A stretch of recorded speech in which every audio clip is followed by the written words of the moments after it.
Hi guys! Good morning! At eto nga, sundo time na ako. Kahapon nga pala to, Friday. Nagdala nga pala ako ng raincoat at saka ng boots niya kasi kaninang umaga hindi naman naulan nung pumasok siya kaya hindi siya nagamit niya. Malapit na nga pala yung bakasyon nila. June 13 ang huling pasok nila dito sa school. And then bakasyon na nila. At eto nga, nasa room na ako. Kapag nakikita na ng teacher yung mga parent, tatawagin na nila yung mga bata. Tignan nyo naman, napakasweet ng anak ko. May payakap talaga sa classmate niyang best friend niya. Ngayong araw nga, iuwi nila yung toothbrush nila and then yung set ng tulugan nila kasi lalabahan yan tapos hugasan naman yung baso nila at saka yung toothbrush nila. Every 2 weeks nga pala itong pinapauwi.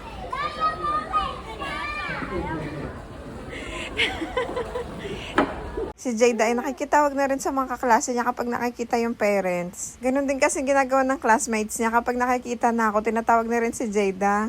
At tignan nyo naman yung anak ko, sabik maganyan, no? Nakaboots naman siya, kaya okay lang. Kapag si Jay nga pala naghahatid at nagsusundo, ay nagmumotor sila. Pero kapag ako naman ay dumadaan kami dito sa park. At meron siyang play day kapag Friday. Kapag Monday to Thursday ay wala. Kaya lagi niyang inaabangan kapag Friday kasi playtime niya na yun sa park kapag kasama ako. Hold my hand, babe.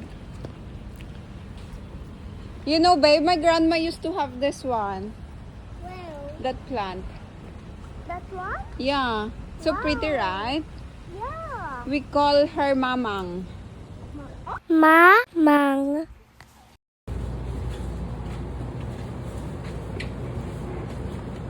Okay. Yet again? Because I like it so much, I want to every time. This is mine. Okay.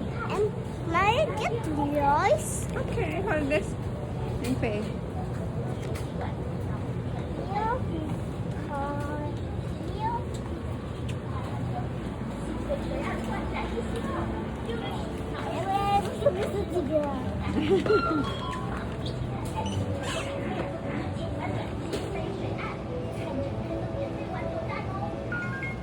Shisha.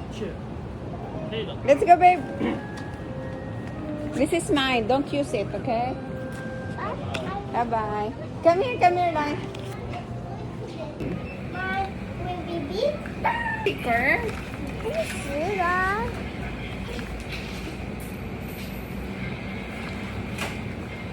Eh, sama mo iyang. Yeah. Same. Sama tika mayo. Eh, sama lang ko eh. Samahan to. Put it back.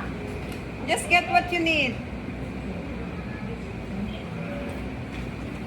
Mom, Pa. sama tika Mayo? mayo. I think it's a design. Sulit. No, because it's a sticker. See? Bumili nga din pala kami ng yelo kasi nga nagkikrave ako sa ice Milo. Parang kulang sa sugar yung katawan ko kaya naghahanap ako ng matamis. After nga pala nung pagka-uwi, nagluto ako netong french fries at saka nuggets. Since Friday naman, deserve niya magmerienda ng ganito. Hati na nga pala kaming tatlo niyan kasi after neto ay kakain na rin kami ng dinner namin. Maaga kasi kaming kumakain ng dinner. At habang kumakain nga kami, ito yung bulinggit ko. Oh. Happy. Happy yan? Huh? I love you. 6:30 nga po pala, tapos na kami mag-dinner and then mag-aasikaso na ako ng assignment ni Jada, gagawa na siya. Yan nga pala yung calendar nila dito sa school, yung mga schedule nila. Yan nga pala yung assignment niya today. Once a week nga lang pala yung assignment nila, every Friday. Ayan no, yung dati niya assignment na nakaraang linggo. Hanggang dito na lang. Salamat sa panonood. Please don't forget to like and follow.